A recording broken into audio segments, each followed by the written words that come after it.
Pessoal, então vamos começar oficialmente a reunião com essa ressalva que eu disse. Eu queria, então, em nome do nosso querido Dr. Luiz Bertelli, presidente da Academia Paulista de História, nosso querido Rui Altenfelder, e o doutor Juarez, desculpa. Nosso ex-presidente, cumprimentar todos os acadêmicos presentes e também queria, em nome da querida Gertrudes Valengo, minha colega de profissão, que está frequentando recentemente as nossas tertúlias, essa segunda, cumprimentar todos os convidados.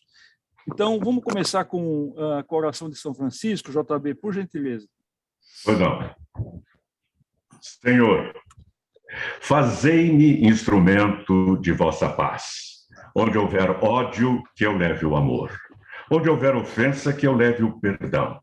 Onde houver discórdia, que eu leve a união. Onde houver dúvida, que eu leve a fé. Onde houver erro, que eu leve a verdade. Onde houver desespero, que eu leve a esperança. Onde houver tristeza, que eu leve a alegria. Onde houver trevas, que eu leve a luz. Ó Mestre, fazei com que eu procure mais consolar que ser consolado. Compreender que ser compreendido. Amar que ser amado. Pois é dando que se recebe. É perdoando que se é perdoado. E é morrendo que se vive para a vida eterna. Amém. Amém. Eu vou agora tentar silenciar os microfones de vocês para não ficar com interferência. E vou fazer aquele nosso tradicional minuto acadêmico, que por coincidência já está chegando no final. Tá? Nós temos mais uma e duas apresentações e termina.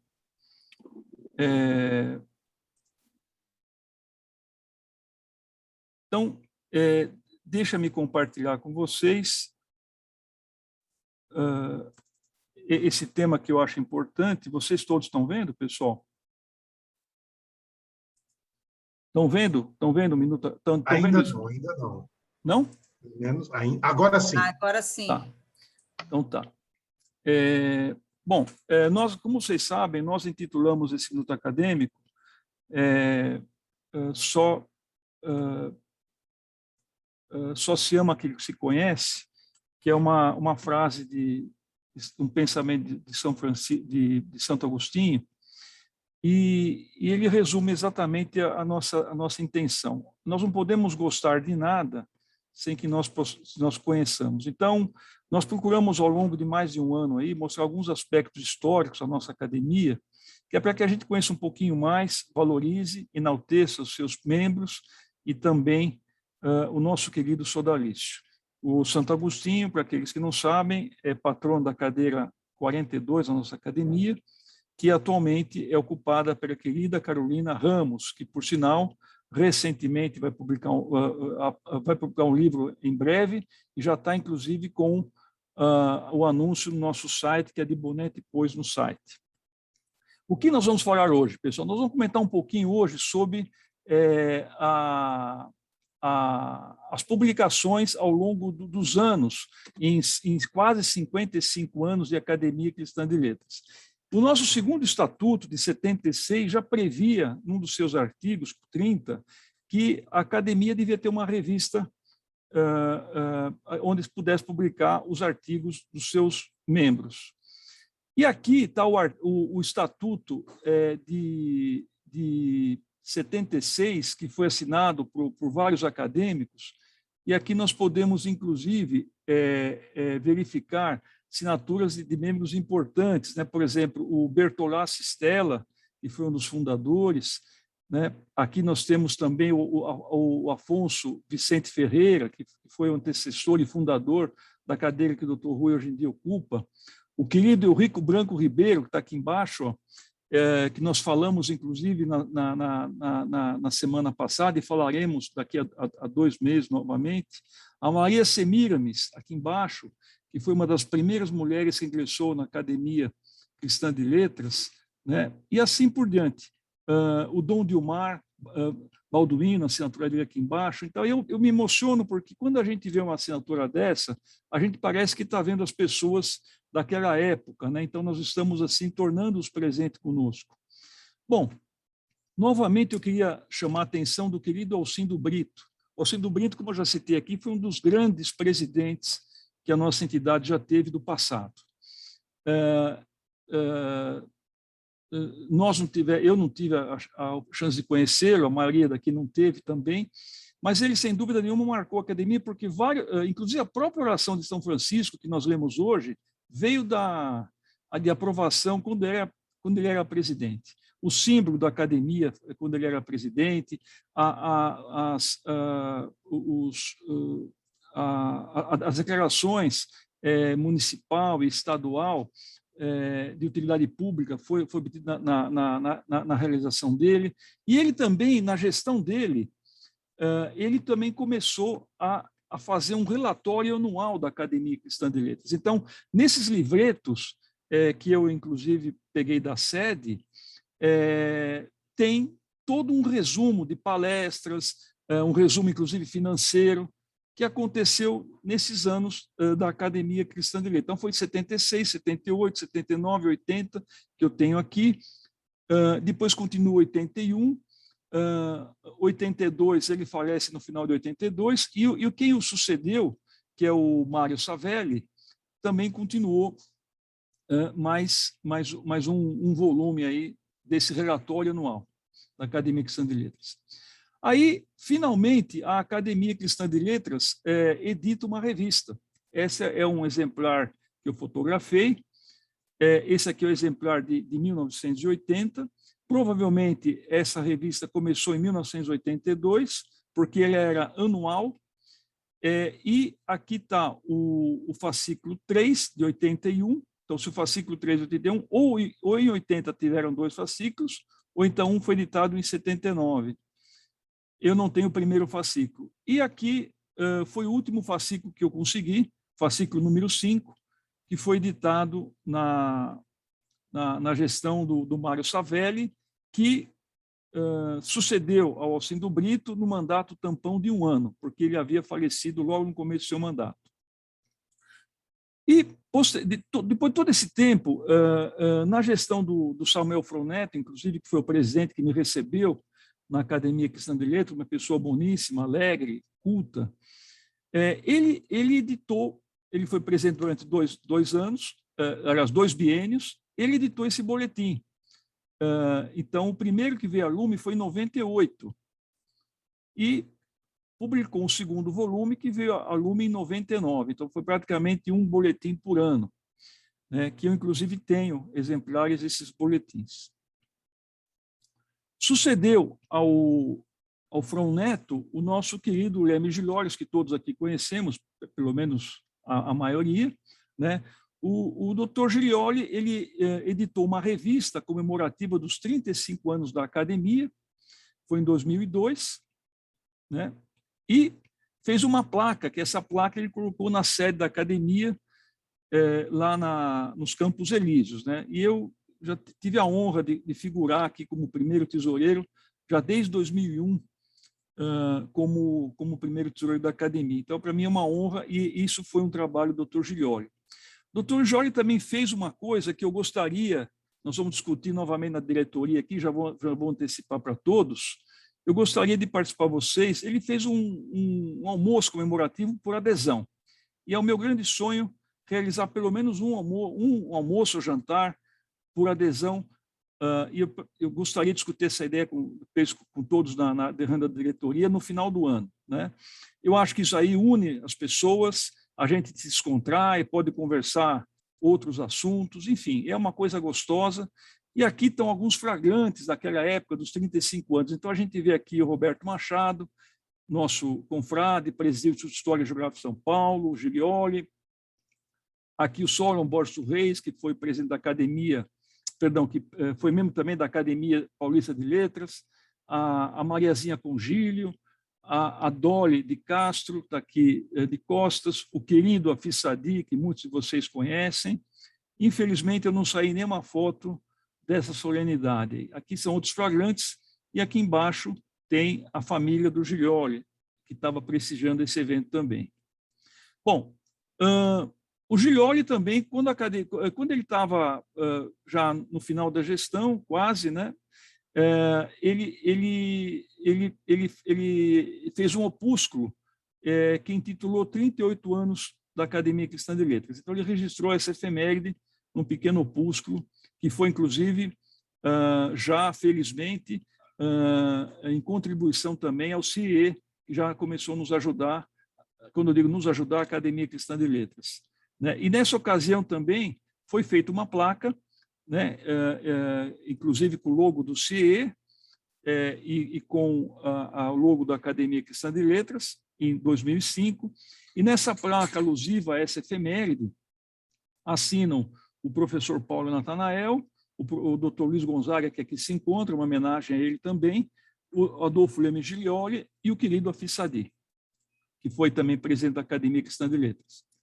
Quando a Academia fez 40 anos, tivemos a oportunidade de fazer um livro histórico sobre a entidade, inclusive recebeu um prêmio, esse livro, e aqui se encontram realmente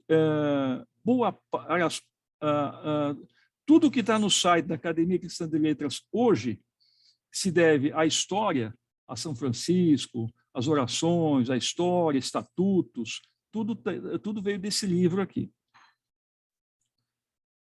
Aqui são publicações esparsas que eu encontrei, antiquíssimas da nossa entidade. Então, vejam que, por exemplo, a posse da Loren Maldonado, que foi uma das primeiras mulheres que tomou posse na Academia Cristã de Letras, foi em 1970. Essa daqui, do Francisco Cimino, que foi, além do exímio pintor, foi também um escritor, que fez parte da nossa academia, foi de 1981. Aqui à esquerda se encontra o meu opúsculo de posse, que vários de vocês também já têm, e aqui ao lado o opúsculo de posse do Dr. Ives Ganda da Silva Martins, que foi saudado pelo Samuel Fron Neto, né? E foi feito também esse opúsculo de posse em colaboração com o CIE.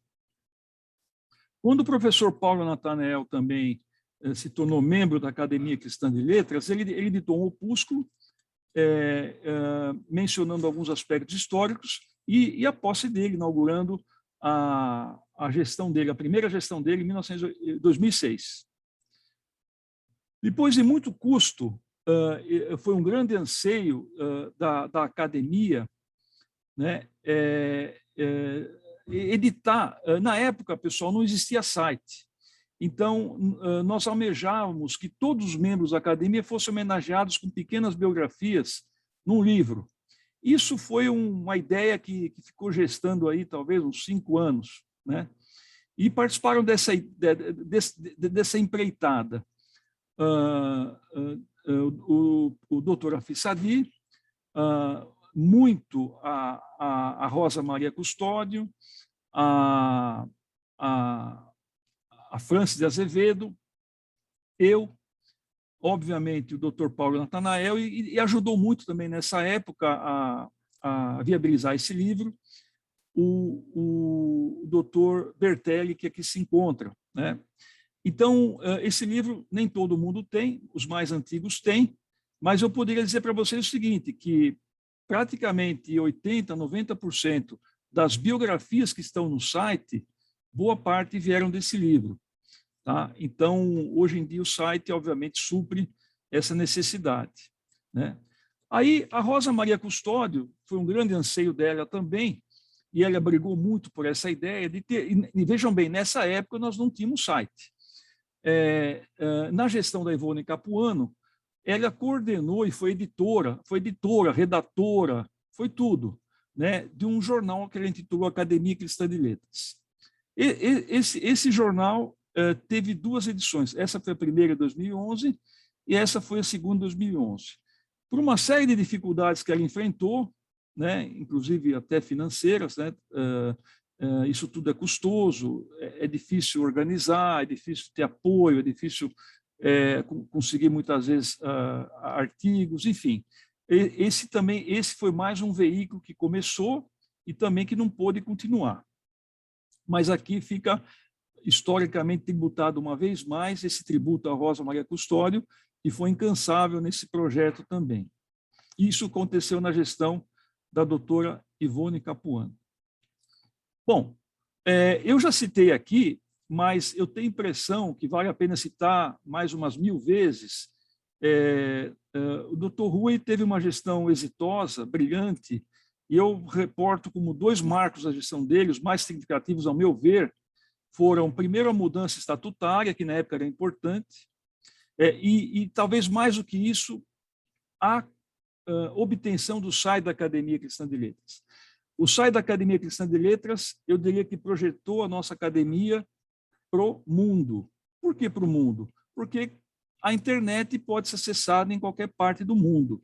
Então, se eu estiver no Japão, eu posso acessar o SAI da Academia Cristã de Letras como quaisquer outros sites, né, desde que eles não estejam bloqueados.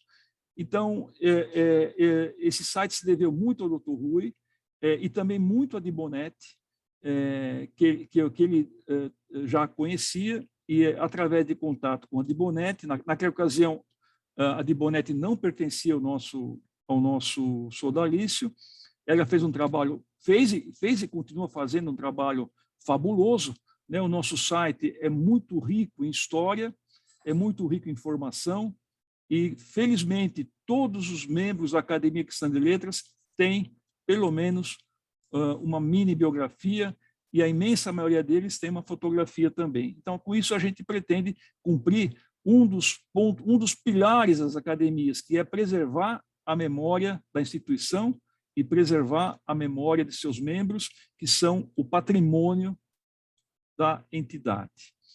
Então, aqui, como vocês já viram também o site, eu só estou mostrando aqui algumas coisas do site, né? Aqui são os acadêmicos atuais da Academia Cristã de Letras, né? E homenageando, então, o Dr. Rui e a querida Dibonetti, que depois se tornou membro correspondente e depois participou de um concurso e foi eleita membro titular da nossa querida Academia Cristã de Letras. Bom, essas eram as palavras que eu queria falar em relação a essa reflexão. E eu, como eu não estou vendo aqui, o Arruda acabou de chegar, eu vou, antes de falar alguma coisinha sobre o Arruda, eu queria fazer 2 importantes avisos. Nós estamos tendo 2 processos eleitorais na Academia Cristã de Letras. O primeiro deles é de renovação da diretoria, que só se apresentou uma única chapa. Só que essa única chapa tem elementos da confrades e confreiras da gestão anterior e vários confrades e confreiras novos que nunca participaram da diretoria da Academia Cristã de Letras. Então, a gente espera com isso enxertar ânimo, disposição, trabalho em prol da Academia Cristã de Letras. Muito bem. Essa eleição vai ser feita, já está sendo feita por via tradicional. A imensa maioria de todos vocês receberam já o kit de votação. 2 pessoas não receberam ainda, que eu saiba. A Raquel Naveira e a Rosa Custódio. Bom, eu estava lendo aqui no edital, vocês têm ainda mais um mês para votar. Mais um mês para votar, porque o kit de votação tem que chegar até dia 25 de setembro. Então, tem mais de um mês ainda para votar. Então, tem mais uns 20 dias para receber esse bendito kit de votação, que eu não sei por que vocês não receberam. Eu peço a que vocês reclamem na agência da cidade de vocês, do Correio, porque não tem cabimento uma coisa dessa. A maioria, 90% ou 95% de todo mundo já recebeu. Então, que votem o quanto antes. Mas teve ontem, recentemente, aí uma questão, se podia votar por e-mail, o negócio todo e tal. Bom, se vocês não receberam o kit de votação em 2, 3 semanas, então, por gentileza, se quiserem expressar os seus votos públicos, mandem um e-mail para a secretária, que é Dibonetti, dizendo que vocês estão votando, ou anulando, ou votando em branco, na chapa única em questão. Vocês têm todo o direito de manifestar o voto de vocês. Então, esse é um ponto que já está resolvido. Um outro ponto importante é o seguinte: a eleição para membro titular, na primeira vez na história da nossa entidade, ela vai ocorrer por voto eletrônico. E como é que se deu isso? O nosso querido membro, José Renato Nalini, ele me participou uma mensagem do seguinte: olha, por que você ainda está nesse sistema arcaico de voto assim pelo correio, né? Por que você não faz isso eletronicamente? Aí eu me interessei, isso está fazendo quase 2 meses, eu me interessei, fui atrás dele, conversei com ele algumas vezes, ele me indicou algumas pessoas da Academia Paulista de Letras, fui atrás dessas pessoas. Enfim, nós estamos em tratativas há quase 2 meses sobre voto eletrônico. E, para resumir, vai sair o voto eletrônico porque a diretoria aprovou e porque está previsto no nosso estatuto. Então, a partir de setembro, os membros adimplentes, que são todos vocês que estão aqui, membros da academia, vão receber um link de votação. Esse link eu já testei, é extremamente fácil. A primeira coisa que vocês têm que fazer, quando abre o link, é colocar lá o nome de vocês e o e-mail de vocês. E logo já vai cair na cadeira de votação, que é a primeira.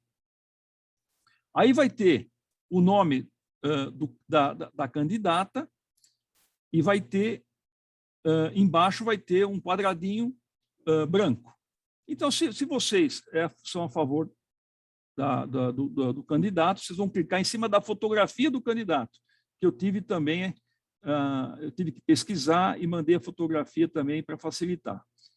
E aí embaixo tem que mandar o voto. Logo depois que você já finaliza esse voto, cai na cadeira seguinte, que é a cadeira 18, e vai ser a mesma coisa. Na cadeira 27, é a única exceção. Nós vamos ter 2 concorrentes à cadeira 27. Então, vai ter a fotografia dos 2, por ordem cronológica de inscrição, e embaixo há um quadradinho, se não querem um dos 2, votar em branco. E depois tem lá para finalizar o voto e mandar o voto. Uma vez que vocês mandam o voto, vocês não podem votar mais, acabou. Você pode até tentar entrar no link, o link vai dizer que você já votou. Então, a votação é uma só, e isso se torna sigiloso. Ou seja, nós, da diretoria, vamos saber quem votou, o horário que votou, o dia que votou, mas não vamos saber em quem votou, e nem se votou em branco. Tá? Obviamente que isso daí é muito bom, tá, mas tem um custo, né? Então, a academia, a diretoria resolveu arcar com esse custo, e com isso a gente também vai deixar de ter o outro custo, que é o custo daqueles 3 envelopes, 2 selos e assim por diante, né? E agiliza também a votação. Então, eu espero que todo mundo possa participar contento. Se tiver alguma dúvida, podem me interpelar a Dibonete. Eu já fiz um teste com a Francis, com a Dibonete, comigo, com o Domingos Amanha, com esses quadros da diretoria, e todos votaram rapidamente, sem problema nenhum. Então, acredito que não deva ter problema. Mas, se tiver algum problema, é só telefonar para nós e pedir orientação para tentar ajudar a votar. Então, tão logo vocês concluam o voto, vocês recebem uma mensagem pelo e-mail dizendo que você votou com sucesso, alguma coisa nesse sentido. Ok? Bom, então... Hélio, deixa eu te fazer uma pergunta. Claro, eu já recebi pelo correio e já enviei o meu voto pelo correio. Ótimo. Não. Essa eleição que o senhor votou é a eleição da diretoria. Aqui eu estou me referindo agora à eleição dos membros titulares. Ah, ok. Que vocês vão receber esse link eletronicamente a partir de setembro. A eleição vai correr todo o mês de setembro, do dia 1 até o dia 30 de setembro. Tá? Eu fiz tempo longo porque Na época, a gente imaginava que ia ser por carta, né? Mas eu acho que vai ser uma boa.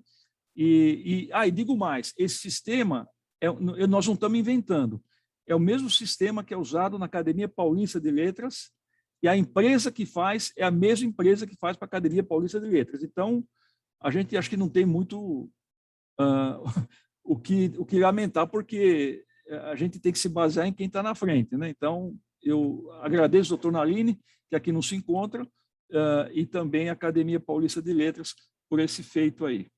Bom, eu queria falar algumas palavras do nosso palestrante,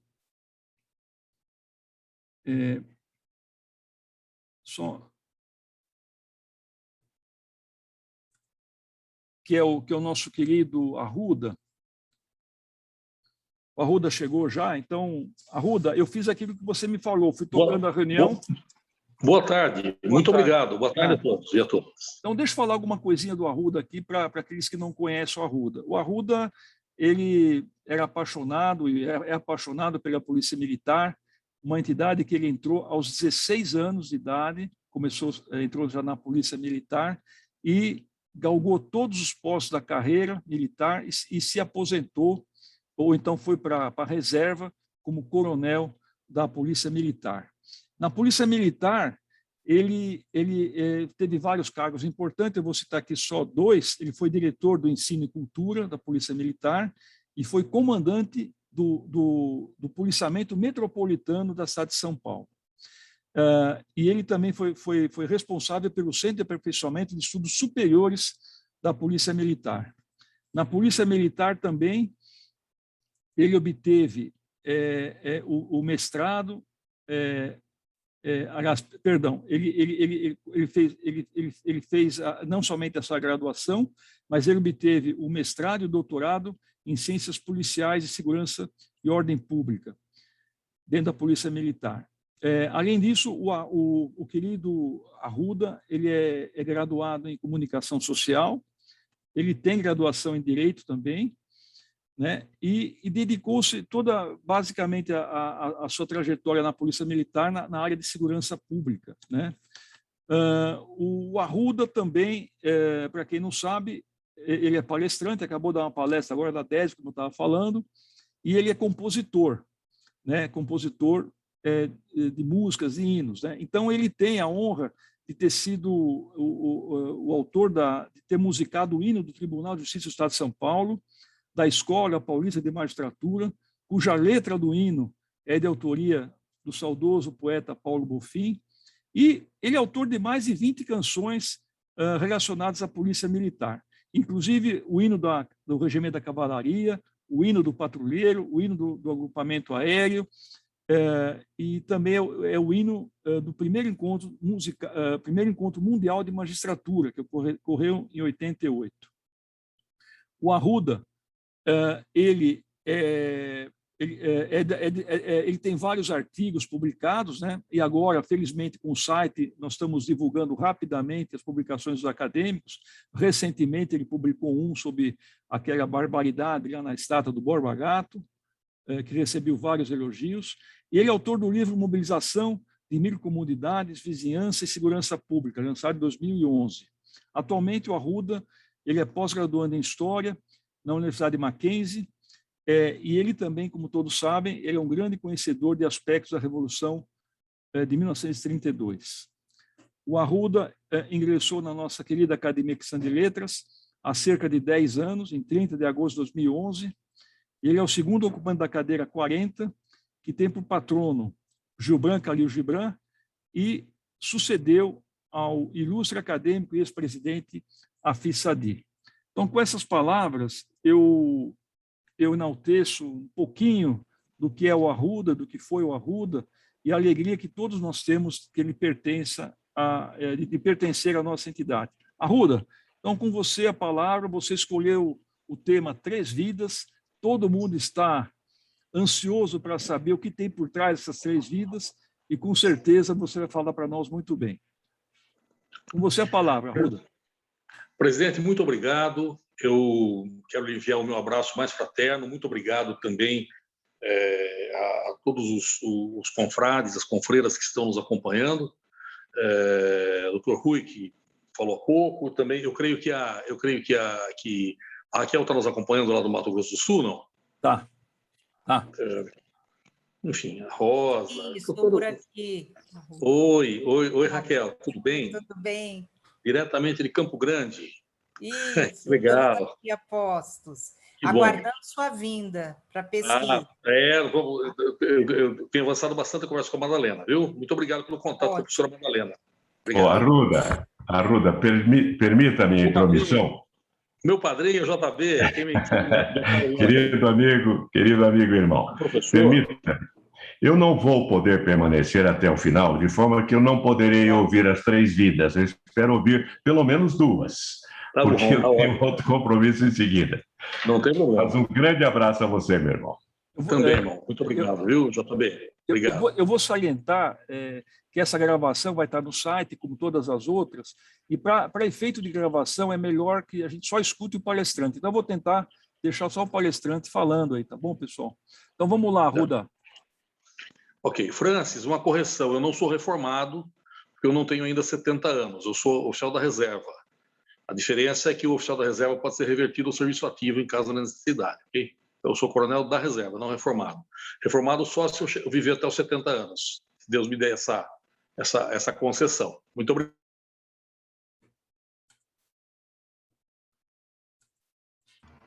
Só um minuto, Arruda. Deixa eu só fazer uma observação. No nosso livro constou desta forma. Obrigada.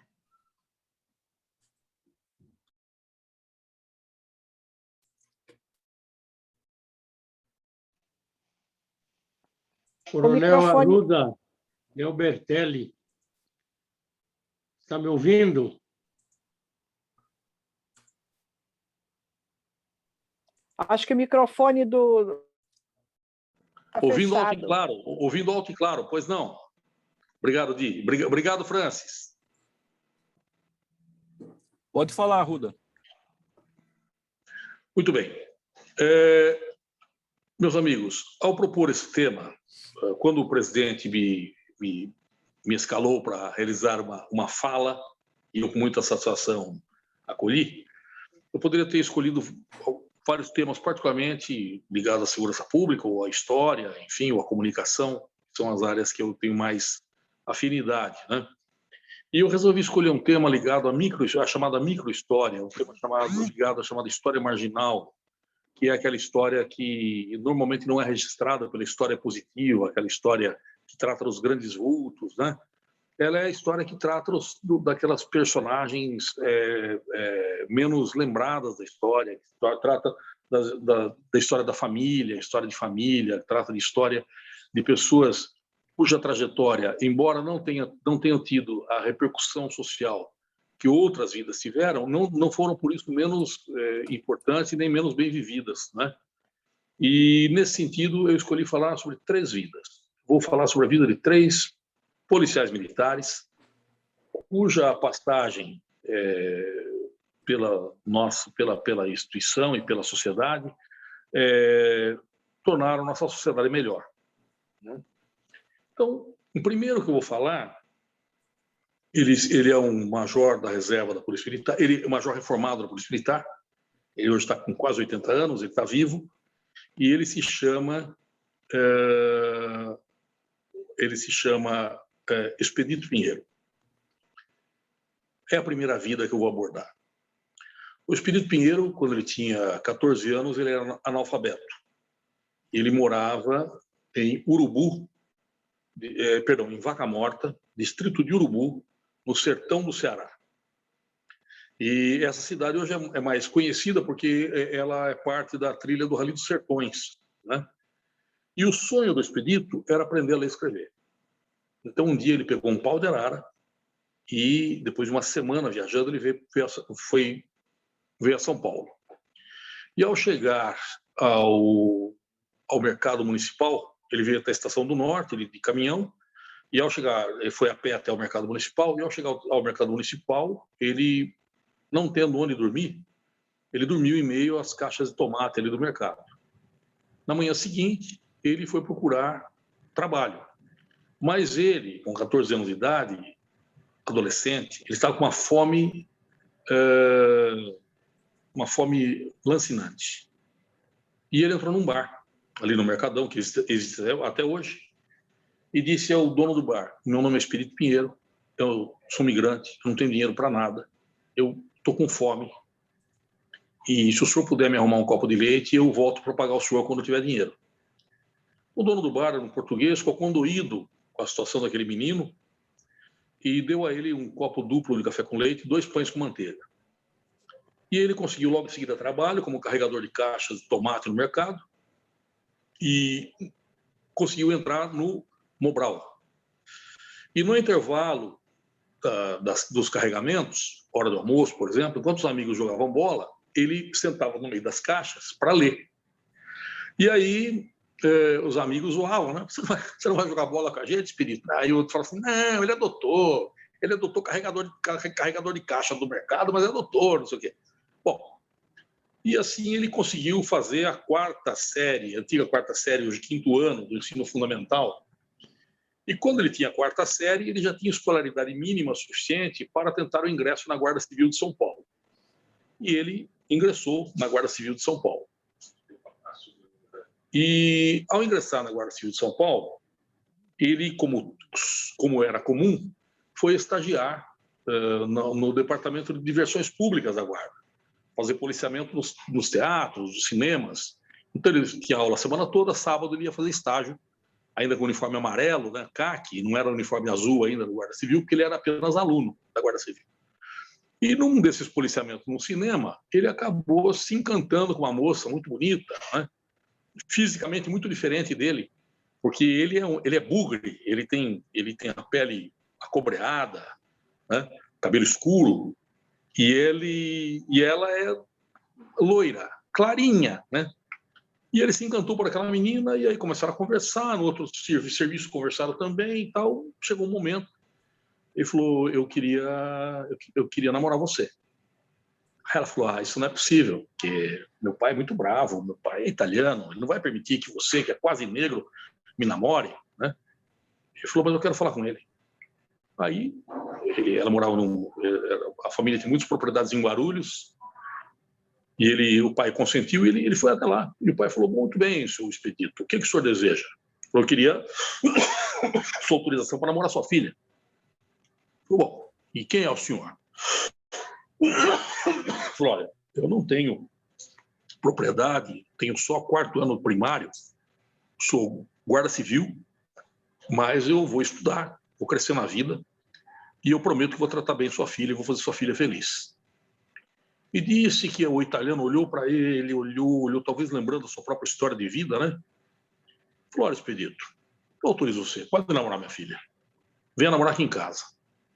E assim, eles se namoraram, ficaram noivos, se casaram, e acabaram tendo 2 filhos, o Eduardo e a Cláudia. O Eduardo, com 19 anos de idade, fazendo um estágio de policiamento como cadete da Academia do Barro Branco, veio a capotar a viatura e faleceu. Então, ele hoje só tem só a Cláudia, né?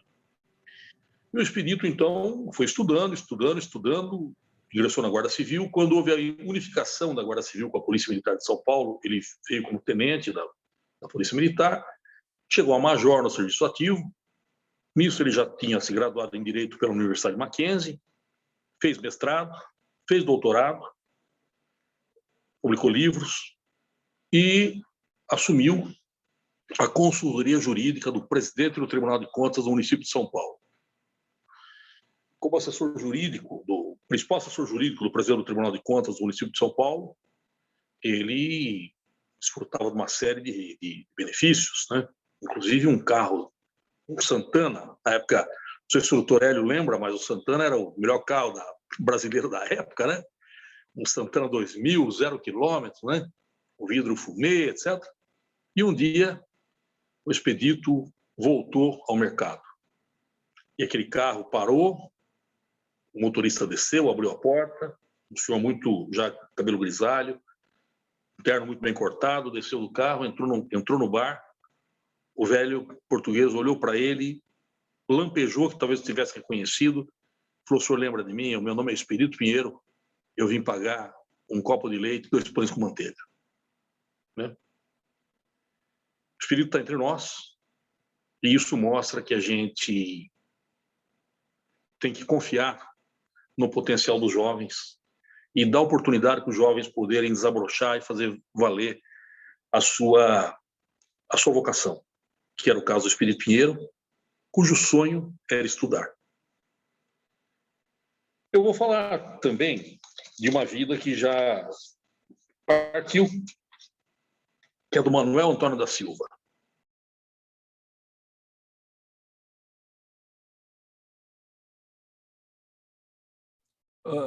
Tá sem som. Agora sim. Ele, com 22 anos de idade, veio a São Paulo e, como era muito comum entre os migrantes da geração dele, ele ingressou na Força Pública, na Polícia Militar. A Força o ganhou, porque a gente diz a Força me ganhou, né? A Força me recrutou, da onde vem a palavra me ganha. Né? A Força me ganhou, a Força me recrutou. E ele foi ganho pela Força e ingressou na instituição. Em 46. Ele esteve em serviço ativo até 74. De 46 a 74, ele serviu em apenas um município, que se chamava Tabatinga, perto de Araraquara. Um município pequeno, 3.000 habitantes, e ele era o seu Mané Soldado, o único policial militar da cidade de Tabatinga. Era o resolvedor de tudo. Ele tinha 2 filhos, e o filho mais novo, muito inteligente, o menino, ficava muito intrigado por que o pai toda noite chegava em casa e lavava a sua farda e passava e polia sua bota até ficar um espelho e polia os metais do uniforme. Ele falou: pai, a mãe lava toda a sua roupa, por que você que lava a sua farda? Ele falou assim: filho, eu lavo minha farda porque a farda é a expressão da minha autoridade. Quando as pessoas olharem para mim, elas têm que me ver impecável, porque eu represento aqui o estado de São Paulo. E um dia eu tenho que devolver essa farda limpa do jeito que eu usei ao longo de 30 anos. O menino entendeu literalmente. Ele falou: ele lá, porque tem que devolver a farda limpa, né? Que obviamente não era o sentido que ele quis emprestar as palavras dele.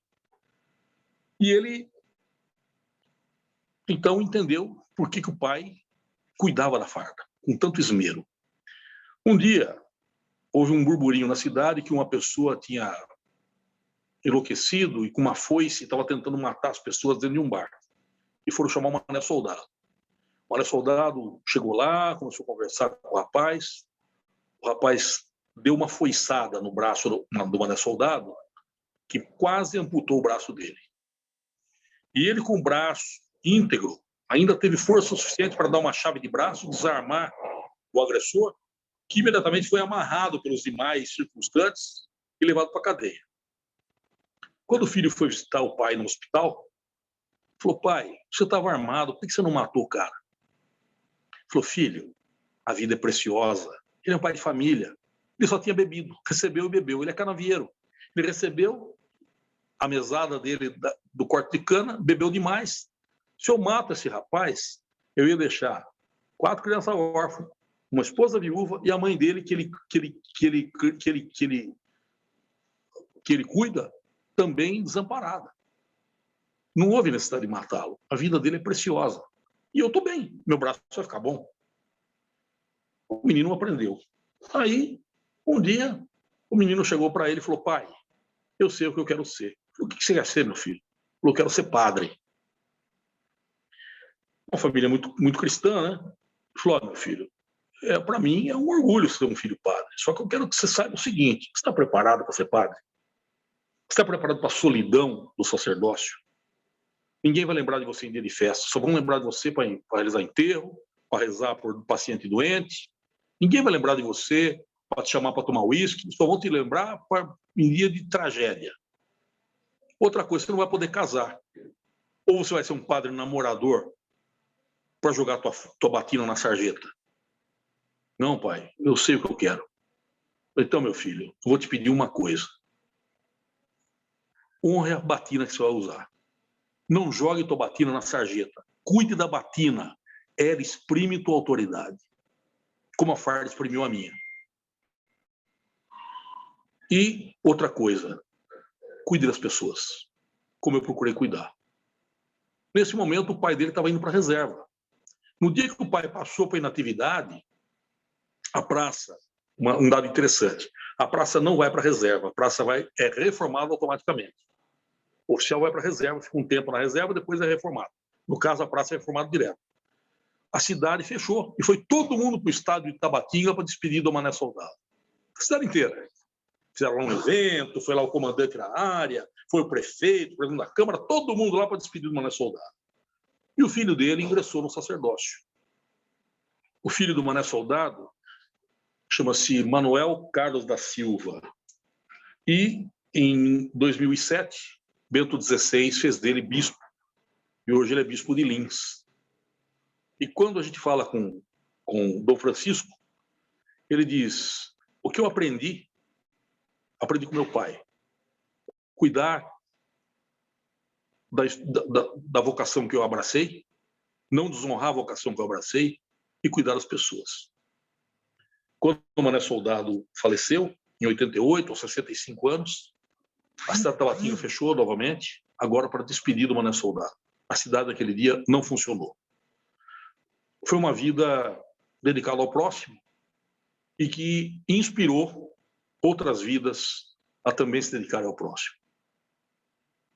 E a terceira vida que eu quero falar, aliás, o professor Domingos Amanha, meu querido amigo, meu colega, meu mestre, me perguntou dessa vida recentemente, e eu estou precisando passar um documento para ele sobre isso, é a vida do José Barbosa de Andrade. O Zé nasceu em 1965. Nasceu no Morro do Dendê. Morro do Dendê é ruim de invadir, nós os alemães vamos se divertir. Lembra disso? Tropa de Elite? Ele nasceu lá. Com o aumento da violência, o pai dele tinha acabado de se aposentar como vigilante da Universidade Federal do Rio de Janeiro. A mãe trabalhava em casa, era do lar. Eles resolveram se mudar para São Paulo. Ele tinha 8 anos. E eles vieram morar no Grajaú, que na época era zona rural. O pai construiu no quintal da casa da cunhada um quartinho de 3x4, 12 metros quadrados, onde moravam 9 pessoas. Ele, a esposa e 7 filhos. E nesse quartinho não tinha água corrente e nem tinha serviço sanitário. Para usar sanitário, para usar água, eles tinham que ir na casa da cunhada. O José, o sonho dele quando andava de bicicleta pelo Grajaú era um dia poder comprar um apartamento na Coab do Grajaú que estava sendo construído, que ele achava o máximo morar num apartamento que tivesse banheiro, que tivesse pia e tivesse cozinha própria. E chão de piso e não chão de terra, como era a casa dele. Com 8 anos de idade, ele começou a guardar carro no Largo 13. E algumas pessoas que tiveram seus carros guardados ali no Largo 13, conheci algumas delas, diziam que ele era um menino muito diferente, porque ele era muito atencioso, ele era muito simpático, ele era muito sorridente e muito cuidadoso com o bem das pessoas. E as pessoas o remuneravam por isso, davam gorjeta para ele, todos gostavam muito dele ali. Zezinho, toma lá, tal. E ele pegava esse dinheiro integralmente e entregava para a mãe, e com esse dinheiro a mãe fazia feira, a mãe conseguia comprar carne, era o dinheiro que ele ganhava para ajudar a família. Com 14 anos, ele começou a trabalhar como empacotador no mercado Negreiros. E quando ele fez 18, o gerente chamou e falou assim: José, nós vamos abrir uma unidade nova e você vai ser o gerente da próxima unidade. Ele falou: não quero ser policial. Por que você quer ser? Vai ser gerente da nossa loja, Zé. Você entrou como empacotador, passou pelos setores aqui da loja e estamos dando uma oportunidade para você. Ele falou: não, eu quero ajudar as pessoas. Então ele tentou 3 vezes ingressar na Polícia Militar. Só em 94, na terceira vez, ele com 29 anos, quase no limite da idade, que na época era 30 anos o limite de idade na Polícia Militar, ele conseguiu ingressar. O irmão dele era cabo da Polícia Militar. E o irmão dele é cabo do Corpo de Bombeiros, é engenheiro, e acabou se especializando em normas técnicas de prevenção de incêndio. Mas não norma técnica brasileira. Ele se especializou em norma técnica da América Latina. Então, ele se tornou um profissional que as grandes plantas das montadoras, das indústrias, chamam para verificar, por exemplo, se a planta que eles estão montando no Panamá segue a regra internacional, como a planta da Venezuela, do Paraguai, ou da Colômbia ou do Equador. Então, nos momentos de folga, ele viaja para implantar normas técnicas em plantas industriais por toda a América Latina. Ele é rico, graças ao seu conhecimento. Não é rico, mas é muito bem de vida. E o José, na escola de Pirituba, que eu tive o privilégio de comandar, onde são formados soldados da Polícia Militar, ele era recordado como um grande conciliador. Porque na escola, como os espaços privados são muito limitados, as pessoas acabam brigando por coisas que no cotidiano a gente daria risada. Por exemplo, briga por causa da pasta de dente. Você pegou minha pasta de dente? E briga. Ou então pela ordem de acesso ao chuveiro, né? Pô, eu cheguei primeiro, você passou na minha frente e tal. E o José era o grande conciliador, ele chamava as pessoas e falava, pessoal, porque às vezes a pessoa fica inimiga por causa do chuveiro por resto da vida, né? E ele chamava e dizia assim, José, ele chamava e falava assim, gente, o nosso inimigo é comum, nosso inimigo é o crime, nós não podemos nos dividir, trata de ficar de bem aí. Aí um com o outro meio de bico e tal, ficavam de bem, resultado. Ele era o grande conciliador da escola. Alguns diziam, você é besta, Zé, fica aí. Não, mas Deus está vendo. Né? E ele, já policial, ele foi trabalhar no 13º Batalhão, que à época já tinha o início da Cracolândia. E a tenente precisava de um soldado confiável para ser o motorista dela, a jovem tenente. E aí falaram, o José é um bom rapaz. E ela escolheu ele para ser motorista dela. Eles trabalharam juntos 5 anos. Quando ela conversou comigo sobre o José, ela disse que o que mais a comovia é que ele parava a viatura e ia conversar com o usuário de droga. Ele nunca bateu num usuário, Ele conversava, via da necessidade, aconselhava, falava para o camarada voltar para casa, voltar para a família. E todo mundo dizia, José, você é um idiota, rapaz, você acha que adianta isso aí? Esse cara é tudo nóia. Eu falei, faço minha parte. Né? Nesse tempo, um dia ele acabou tomando uma cadeia. Né? Ficou preso 2 dias, porque ele usou a viatura da tenente para levar um amigo, levar um bolo para casa no dia do aniversário do filho do amigo. Ele abandonou a área junto com o amigo, levaram um bolo na casa da criança aniversariante, ficaram os 2 presos, ele e o amigo. Né? É a única punição que ele teve na carreira dele. E ele conheceu, então, uma moça e começou a namorar com essa moça, a Sandra. Aí um dia o pai da Sandra foi perguntar dele no local de trabalho dele, no mercado, quem é esse rapaz tal. Aí ele ficou muito bravo, chamou o pai, falou, se o senhor quiser saber de mim, pergunte para mim, não precisa perguntar de mim para terceiro, que eu sou homem, o senhor pode perguntar para mim que eu digo quem eu sou. E a Sandra não gostou, o resultado eles brigaram. 1 ano e pouco depois eles se reencontraram. E a Sandra tinha tido um caso esporádico com um rapaz de não muito boa índole, engravidou e ela tinha um bebê. Mas eles resolveram que o destino deles estava selado e eles se casaram. Na igreja, se casaram, tiveram mais 2 filhos. Um dia, o José falou assim, olha, não é possível, eu não posso continuar tendo esse meu filho dessa forma. Eu não consigo entrar com ele no clube, eu não consigo levá-lo, pode ser meu dependente no hospital da polícia, na Cruz Azul. Eu quero adotar essa criança, quero a guarda dele.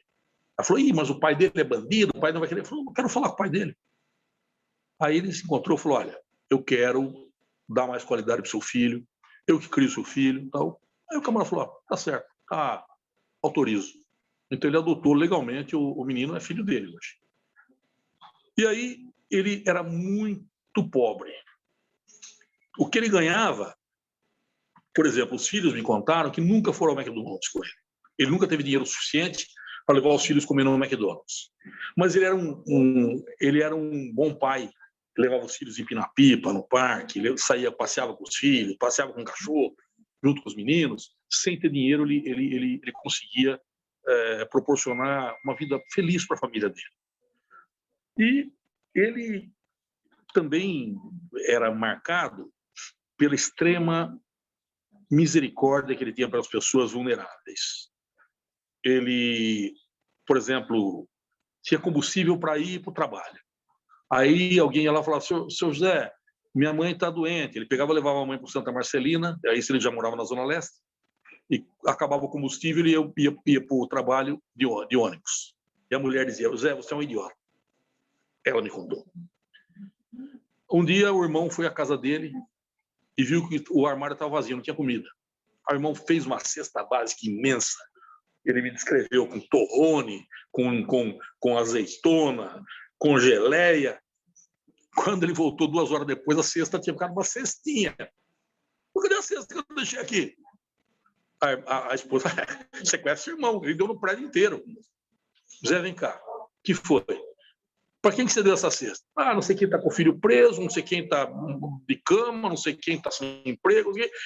Nesse dia o irmão perdeu a paciência. Falou: você é um imbecil, você nunca vai ter nada na vida, você é um cretino, eu cansei de ficar cuidando de você, você só pensa nos outros, não pensa em você.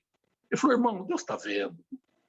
Bom, um dia ele preparou os filhos para a primeira comunhão, os filhos fizeram a primeira comunhão, e o sonho dele era entrar na academia, ser tenente, ser piloto do Águia. Como ele ainda não tinha entrado na academia, ele foi ser piloto da Rocan. E ele era um péssimo motociclista. Ele vivia caindo, se estropiando e quebrando moto e quebrando capacete. E o sargento falou assim: tenente, esse cara não vai aprender a pilotar nunca, tenente. Manda esse cara embora daqui. Mas como ele era muito simpático e era muito bom, todo mundo falava: dá mais uma chance para ele, vai, esse bração aí. E ele fumava também.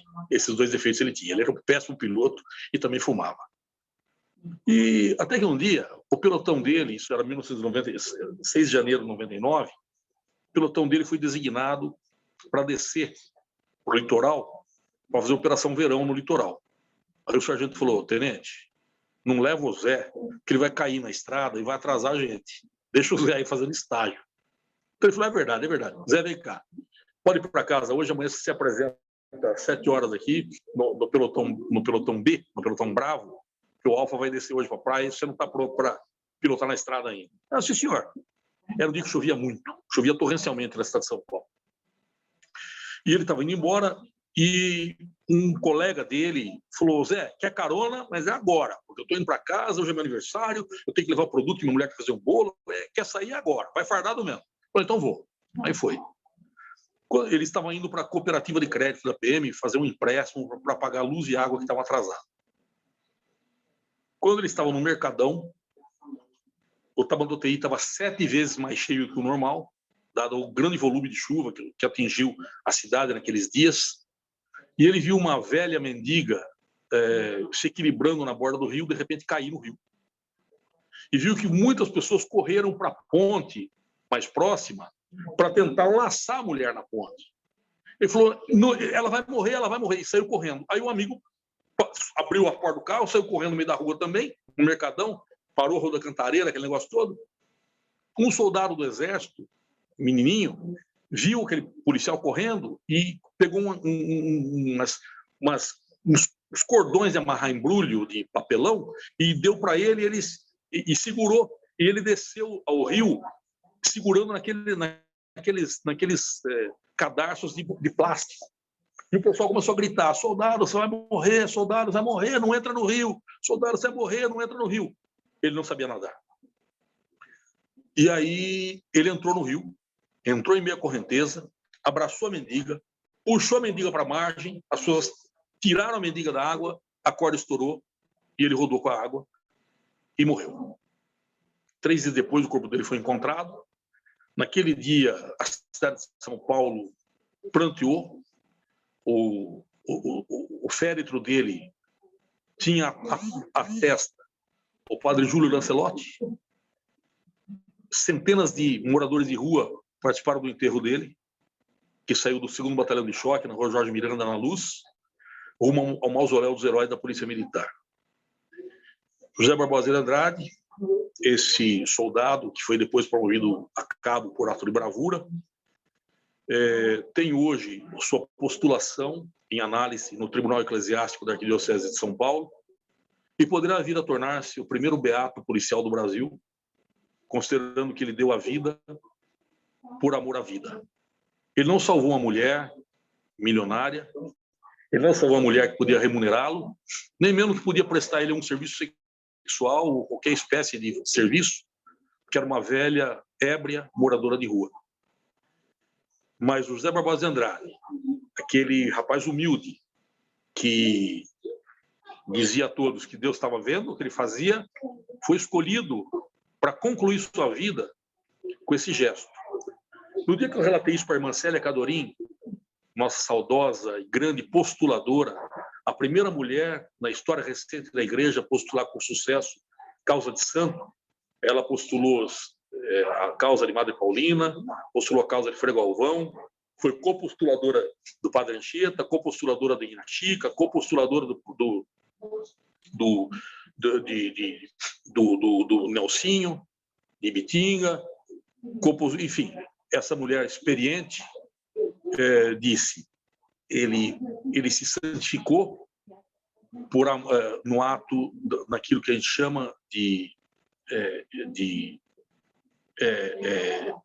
martírio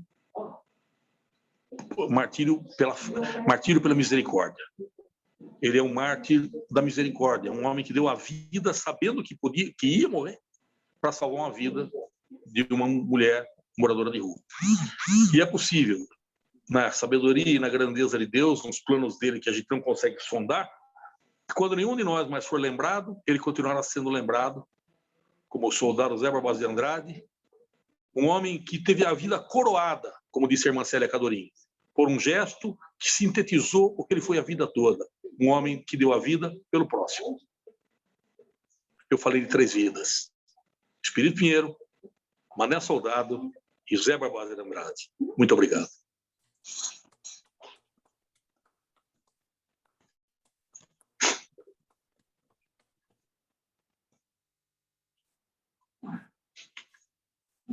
Arruda. Maravilha, parabéns. Muito obrigado, Arruda, pela sua apresentação, que foi tocante, né? Exemplos como esse, muitas vezes, estão do nosso lado e a gente não dá valor. A gente só dá valor para a macro-história, né? Aquilo que está nos livros, aqueles heróis, aquelas pessoas todas, mas eles são os grandes heróis que nós temos no dia a dia, né? São os verdadeiros santos e santas anônimos, os virtuosos. Eu, como de praxe, eu vou abrir aqui, então, a nossa fala. Aqueles que gostariam de fazer comentários, perguntas, levantasse a mão e nós vamos passar. Eu repito novamente, pessoal, vamos ser objetivos nos comentários e nas colocações para que dê mais espaço para todo mundo. O Arruda foi extremamente objetivo nessas 3 apresentações e vamos seguir o exemplo do Arruda. Então, como o JB já se manifestou que queria sair, tem que sair da sala, JB, com você a palavra, desbloqueia o seu microfone. Primeiro, na seguinte sequência, JB, Di Bonetti e Pesa, e depois Raquel, e depois o Juarez, depois o Geraldo. É quase todo mundo. Bom, até às 10 da noite nós estamos aqui, pessoal. Rapidamente. Parabéns, Arruda. Eu não pude deixar de assistir até o final a sua palestra, principalmente por uma razão. É uma palestra que toca a alma, que toca o coração, que mostra seres humanos que honram a sua condição de imagem e semelhança de Deus. Tenho conversado com colegas seus, hoje esteve aqui um coronel que você bem conhece, o Telhada, estive recentemente com outros também, que respeitam muito você, principalmente pelo seu espírito humanista. Rendo minhas homenagens, com muita gratidão por tê-lo ouvido nesta tarde. Obrigado, professor e padrinho. Espero honrar a sua indicação. Di Bonetti, por gentileza. Deixa eu abrir aqui meu microfone. Eu quero deixar registrado que eu conheci o Coronel Arruda na mesa de almoço da casa do Paulo Bonfim.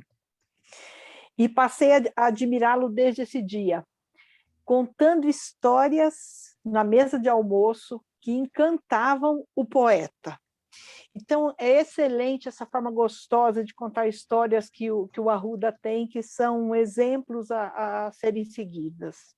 Parabéns, Arruda. Muito bom, excelente. Obrigado, minha amiga querida, saudade do poeta também. Lembro desse dia. José Pesa, por gentileza, habilite seu microfone. Isso, pode falar, Pesa. Boa tarde a todos. Vou ser bem rápido. Primeiro, eu queria agradecer à Academia Cristã de Letras por permitir que a gente participasse dessas 3 maravilhosas histórias. Parabenizar o Coronel Arruda. E, Coronel Arruda, o senhor tocou profundamente num ponto de saudade, no meu ponto de saudade. Eu sou de Tabatinga, perto de Araraquara. Eu fui vizinho do Manezinho, soldado, e ele é uma pessoa maravilhosa. Eu nunca vi aquele homem ser um sorriso largo no rosto. Ele tinha 4 filhos: Antônio Aparecido, Isildinha, Francisco Carlos, que é bispo, até pouco tempo era bispo de Lins, e o Francisco Celso.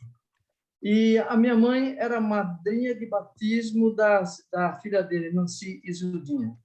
A senhora dele chamava Alice, e nós morávamos vizinhos, e hoje nós mudamos de casa, e hoje a filha dele mora na casa onde nós morávamos, na rua Dario Rodrigues Lousada, em Tabatinga. Ele era uma pessoa maravilhosa e, com certeza, foi uma vida abençoada. Muito obrigado. Gente, isso não pode ser coincidência, não é possível. Não é possível. Não é possível uma coisa dessa. Achar um tabatinguense, é isso, Zé? Tabatinguense. Achar um tabatinguense. Gente, não é possível uma coisa dessa. Coincidência, né? Parabéns. Isso foi um pequeno regalo de Deus para a nossa academia hoje, hein? Legal. José Pesa, comovente. Muito obrigado, meu amigo. Eu que agradeço. Eu falei com o Dom Francisco Carlos há alguns meses, ele estava em Lins, ele não está mais em Lins agora? Até que eu fiquei sabendo, até pouco tempo ele estava em Lins, ele era bispo de Lins. Isso, eu creio que está lá ainda. Raquel Taveira, por gentileza. Boa tarde a todos. Que lindas histórias, que humanismo e que amor também à polícia militar, ao ideal da polícia militar de segurança, de auxílio ao próximo. Muito lindo. E essa coincidência agora tabatinguense realmente coroou esses relatos, coisa muito linda, de Deus mesmo. E eu me lembrei que na literatura nós temos uma corrente dentro de estudos chamada jornalismo literário, que é justamente pensar no cotidiano, ao invés desse jornalismo, vamos dizer assim, de celebridades, de pensar pessoas que possam ser grandes personagens para a literatura ou para o cinema, através de um olhar, de um relato. E aí eu me lembrei, por exemplo, do ícone do jornalismo, Audálio Dantas, quando ele encontra Carolina Maria de Jesus e percebe nela a grande escritora, tem um olhar para o seu diário, começa a ler o diário e vê a poesia, o valor daquele trabalho e traz para o mundo o livro Quarto de Despejo. Lembrei do José Padilha, o cineasta do Tropa de Elite, que o Arruda citou, que vai até o lixão e ali ele encontra uma personagem fantástica, a Estamira, que é uma mulher muito interessante, muito falante. Ela tem problemas mentais um pouco, vive naquele lixão, e ele faz um documentário poético belíssimo sobre Estamira, trazendo toda a problemática de saúde pública, de miséria, das injustiças sociais. E, para encerrar, eu lembrei de um personagem, que é A Hora e a Vez de Augusto Matraga, o Augusto Matraga, do nosso Guimarães Rosa.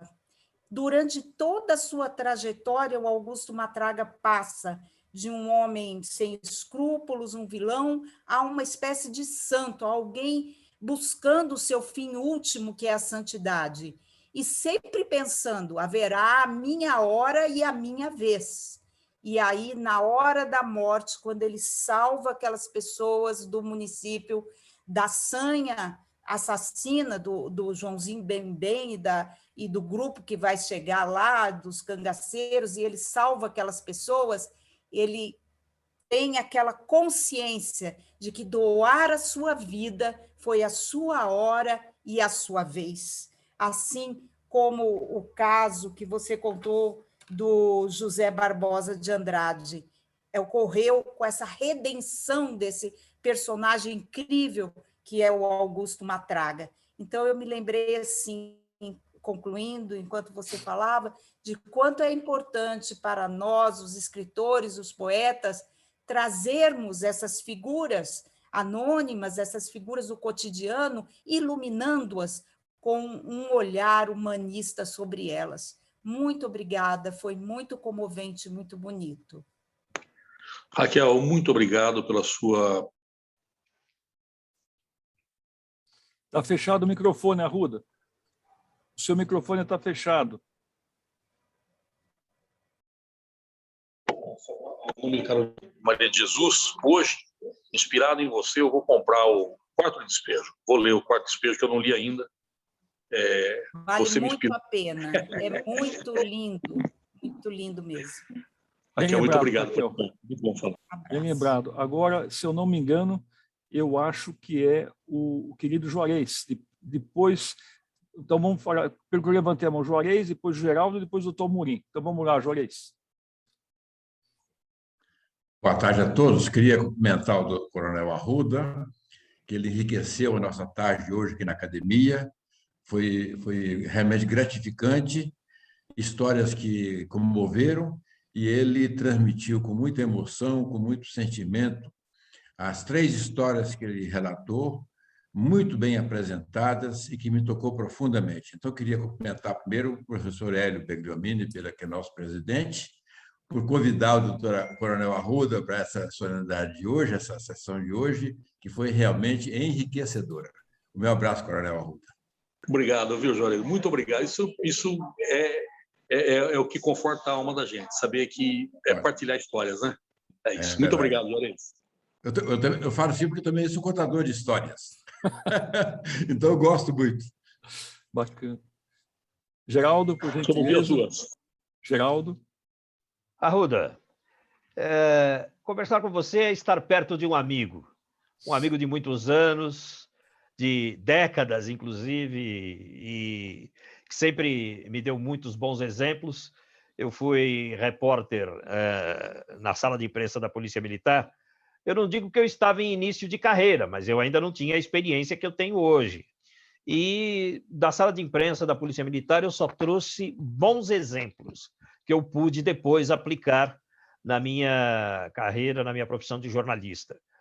A professora Raquel Naveiro lembrou muito bem o jornalismo literário, e nós apresentamos na Rádio Eldorado um programa chamado São Paulo de Todos os Tempos, onde eu procurava levar pessoas para contarem histórias semelhantes a essas, trazidas aqui pelo Arruda. Não houve o brilhantismo dessas histórias contadas por ele hoje. O Arruda superou as expectativas da gente no que diz respeito à valorização do ser humano. Muito bom isso, fiquei muito feliz de ouvir essas histórias. E quero lembrar que o próprio Arruda passou lá com a gente, na Eldorado, no São Paulo de Todos os Tempos, certa vez, falando sobre 1932. E os valores humanos ressaltados pelo jornalismo são para valer, e eles ficam, como é o caso da Carolina Maria de Jesus, uma história levantada pelo Audálio Dantas, O Audálio, que eu também me lembro sempre como um grande exemplo que eu obtive como jornalista. Enfim, Arruda, foi um prazer ouvi-lo, sempre foi, sempre será. Muito obrigado por essa palestra e muito obrigado também ao Dr. Hélio por me convidar para acompanhar esta apresentação aqui da Academia Cristã de Letras. Muito obrigado a vocês todos, meu abraço ao Arruda e ao professor Bertelli também, meu querido presidente lá da Academia Paulista de História. Um abraço a todos e obrigado. Meus queridos, antes de passar para o... Pode falar, desculpa. Geraldo, eu sou um grande admirador, você é um grande fã seu, desde os tempos que eu era tenente na sala de imprensa, e você é um jovem jornalista, jovem até hoje, mas na época você era mais jovem, né? Como você bem ressaltou, um homem de uma integridade, de uma bondade pessoal, de uma correção impecável, um jornalista que honra a profissão que abraçou, a vocação que abraçou.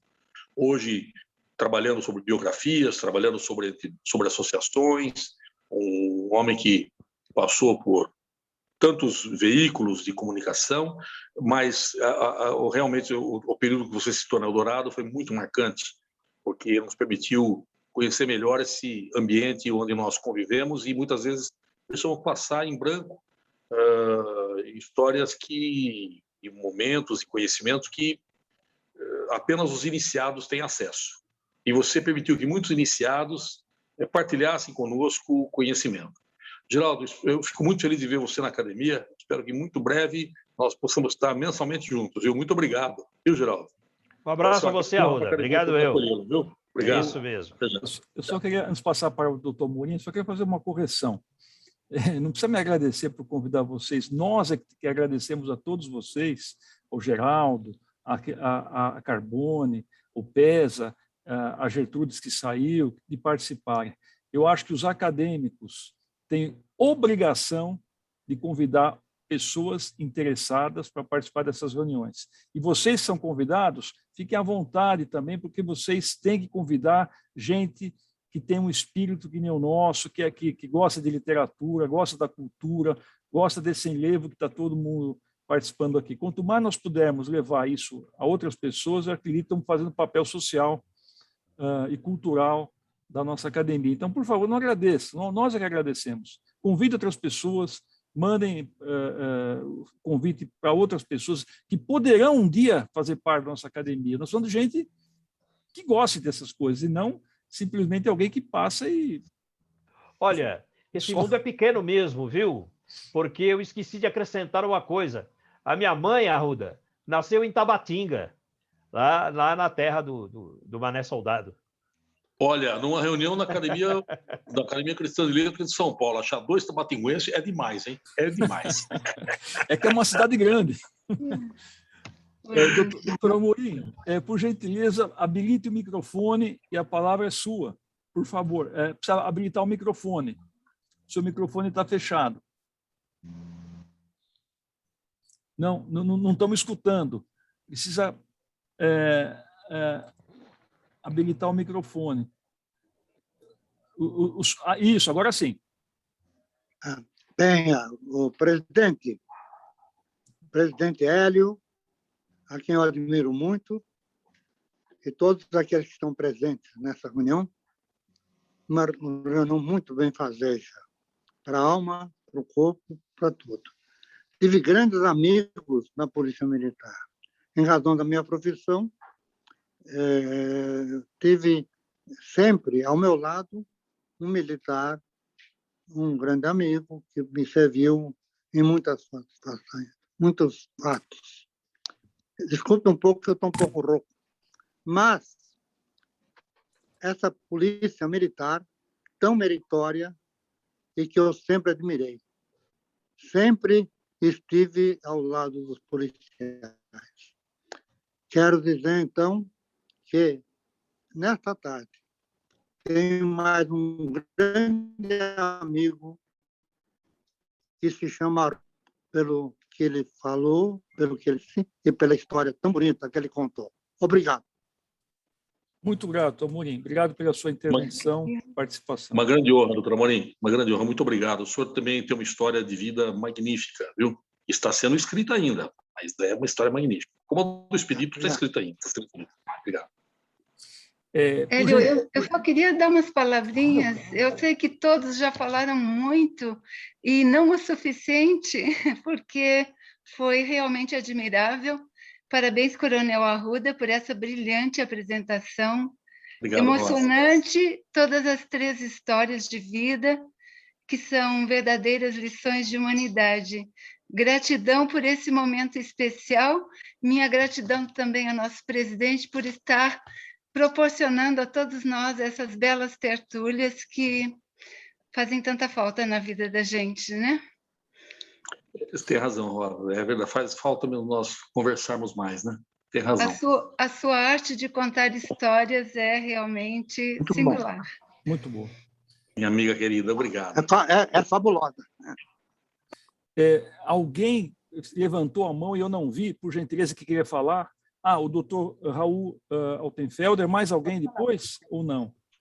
Perdão, doutor Bertelli. Às vezes, se não levantar bem a mão em frente à câmera, assim, a gente não consegue ver. Então, doutor Rui, por gentileza. Rui. Desculpa, eu sempre confundo. Rui e doutor Bertelli em seguida, por gentileza. Muito bem. Perdão. Em primeiro lugar, os cumprimentos ao Arruda, por ele mostrar esse lado humanitário desse órgão tão importante para todos nós, que é a Polícia Militar. Parabéns, Arruda, pela maneira muito objetiva, precisa e concisa com que você contou essas 3 histórias, que, no seu conjunto, mostram o lado humano da Polícia Militar de São Paulo. Em segundo lugar, eu quero deixar para você o meu abraço, os cumprimentos da nossa Academia Paulista de Letras Jurídicas pelo título que você recebeu, ou vai receber no próximo, se não me engano, dia 20, que é a Medalha São Paulo Apóstolo. Parabéns, Hélio, em mãos justas, esse reconhecimento pela sua vida dedicada ao próximo. Parabéns, Arruda, parabéns, Hélio. Obrigado, doutor Rui, parabéns, presidente, por essa comenda, viu? Parabéns, doutor Rui, muito bom falarmos, viu? Eu sempre acompanho seus textos sólidos, né? E a sua produção acadêmica que é preciosa para nós. Muito obrigado. Obrigado. E seus exemplos também. Obrigado. Antes de passar a palavra ao doutor Bertelli... E agradeço a Francis também, viu? Agradeço a Francis, uma mensagem bonita, ainda que por texto, mas agradeço muito a você, minha irmã querida. Antes de passar para o doutor Bertelli, eu queria realmente, já que tocou nesse assunto, doutor Rui, dizer que essa distinção que foi a mim oferecida, sendo muito honesto, ela não pertence só a mim, ela pertence a uma paróquia que eu ajudo desde jovem e pertence a um grupo de voluntários que nos ajudam e pertence também a 7 párocos que apoiaram ao longo dessa trajetória. Então, eu sou apenas uma pecinha nessa engrenagem, e essa cerimônia talvez seja televisionada por algum canal do YouTube aí relacionado à PUC, né? E também queria salientar que há cerca de 2 ou 3 anos atrás, se eu não me engano, nessa época, eu tive o privilégio de estar pessoalmente na cerimônia, quando o doutor Bertelli recebeu essa comenda também, e, na ocasião, foi lá no Teatro das Irmãs Paulinas, da Vila Mariana. Então, também eu queria salientar o doutor Bertelli por ter sido agraciado com essa comenda também, que me emocionou e tem emocionado muito. Doutor Bertelli, com o senhor a palavra, por gentileza. Obrigado, presidente Beriomini, pelas expressões. Gostaria de cumprimentá-lo com muita emoção, viu? E também cumprimentar com muitíssima emoção o nosso querido irmão, grande amigo de tantos anos, que é o coronel Luiz Eduardo Pesce de Arruda, pela sua brilhante palestra. Ele que é um ilustre componente de diversas academias e diversas entidades representativas da nossa cultura, das nossas letras paulistas e brasileiras. Dizer também, Arruda, que nós ouvimos 3 maravilhosas histórias, tão bem narradas por você, verdadeiras pérolas, e associamos-nos, portanto, às expressões proferidas, notadamente lembrar que no dia 3 de julho, o Coronel Arruda escreveu uma relevante crônica sobre Borba Gato, enaltecendo a conduta dos bandeirantes Borba Gato, que foi publicada no Estadão com destaque. E nesse trabalho literário ficou-nos gravada na sua frase, como antefrase que tivemos o prazer de reconhecer. Dizia ele: conhecer a biografia dos bandeirantes permite-nos compreender melhor o mundo em que viveram.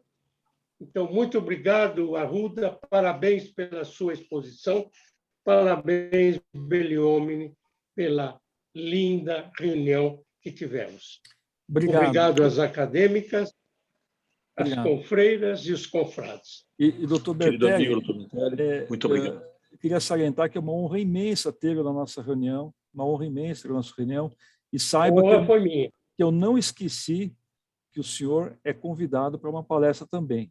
E será, provavelmente, se Deus permitir, para o ano que vem, porque até o final do ano já está programado os palestrantes. Tá? Eu acredito que ninguém pediu mais a fala, e eu queria apenas, para encerrar a reunião, dar mais 2 pequenos avisos. Arruda, nós vamos estar te passando agora, no final da reunião, esse mimo aqui, que é um certificado pela sua apresentação, e você foi tão tocante a todos nós que eu já vou te lançar um desafio. Escolha mais 3 vidas para nos brindar, quem sabe o ano que vem, ou então no outro ano pela frente, porque realmente você encantou a todos nós aqui. E eu também queria fazer um outro comercial, já convidando todos vocês, que na nossa próxima tertúlia nós teremos a alegria de ter conosco a Francis de Azevedo, a nossa secretária, e que ela vai falar um tema que talvez seja até uma prolongação do que nós estamos falando nesse minuto acadêmico aqui. Ela vai falar sobre um desafio até que eu fiz a ela, para assim, Francis, fale sobre as mulheres na Academia Cristã de Letras. Então, eu tenho certeza que vai ser também uma reunião tocante. Uma belíssima reunião.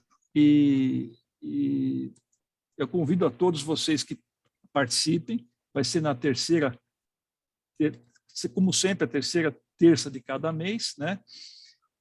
E sejam muito bem-vindos aí, convide outras pessoas para participar, interessados. A gente vai crescer e a academia vai crescer com a presença de mais pessoas interessadas, ilustres quanto vocês.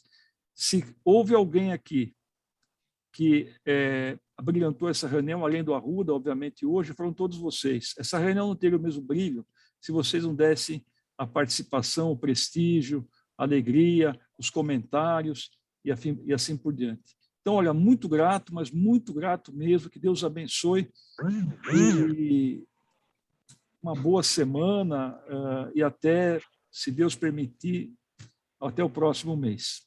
Tá bom? Obrigado, presidente. Obrigado, Thaís. Obrigado, presidente. Parabéns, obrigado a todos. É um prazer sempre estar com vocês. Um abraço. Muito obrigado, um abraço a todos. Louco para conhecê-los pessoalmente, né? Porque eu não os conheço pessoalmente, né? Quem sabe logo. Parabéns. Jantar no final do ano. É isso aí. Deus quiser. É isso aí. A todos. Eu vou encerrar, pessoal. Olha, um abração tchau. E boa semana a todos. Hein? Muito grato. Deus abençoe.